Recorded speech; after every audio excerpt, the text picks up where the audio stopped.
Video number 2 out of the 4 arithmetic operations. This is the video on subtracting. We just did adding. So the purpose of this again is so that when we're done, we have an idea of when subtracting happens, this is the action that I can expect to see. So when I'm reading a word problem, I might not be looking for keywords all the time, but I certainly might be looking for the action that's going on here. So let's see what's going on with subtracting. Action number 1, which tells us there must be more than one action. Subtracting can be used to separate things. So in the little action that's happening on the screen, you can see I'm starting with 6 dots, and I'm removing or separating 2 from them, and I'm left with 4. So that's a simple example of what subtraction does.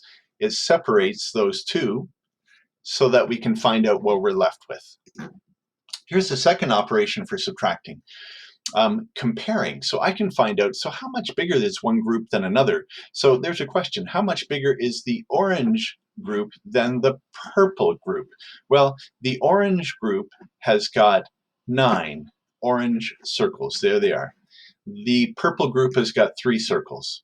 So if I take the purple group of 3 circles and remove those 3 from the 9 orange, I end up with 6, which tells me the orange group is 6 bigger than the purple group. So there's an example of subtraction being used as comparison to find out how much bigger or how much smaller something is. So remember, these operations are actions. So when we separate things, other words we might use, other actions we might use is to remove something, to take away something, or something loses something.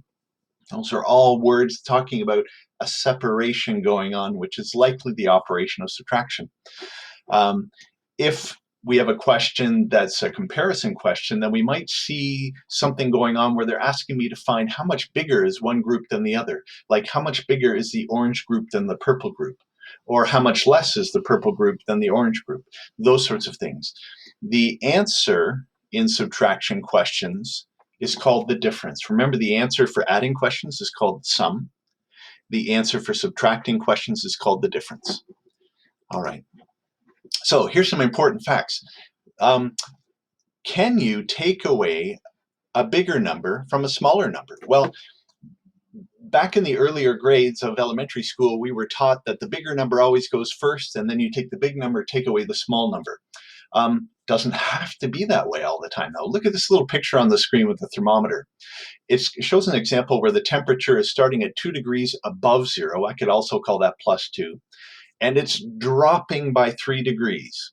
So starting at 2 and dropping by 3, where do we end up? Well, 2 degrees, take away a drop of 3, take away 3, leaves me at -1.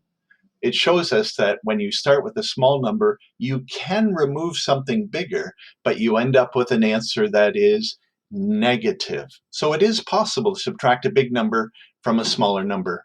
The answer will be negative. Does order matter? 8 take away 2, 8 take away 2 is 6. What about 2 take away 8?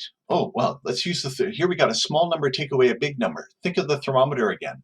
2 take away 8. Starting at 2 degrees on the thermometer, dropping 8. Drop 1, drop 2. Well, now I'm at 0 and keep going. Drop 3, drop 4, 5, 6, 7, 8. I am at 6 degrees below 0, or -6.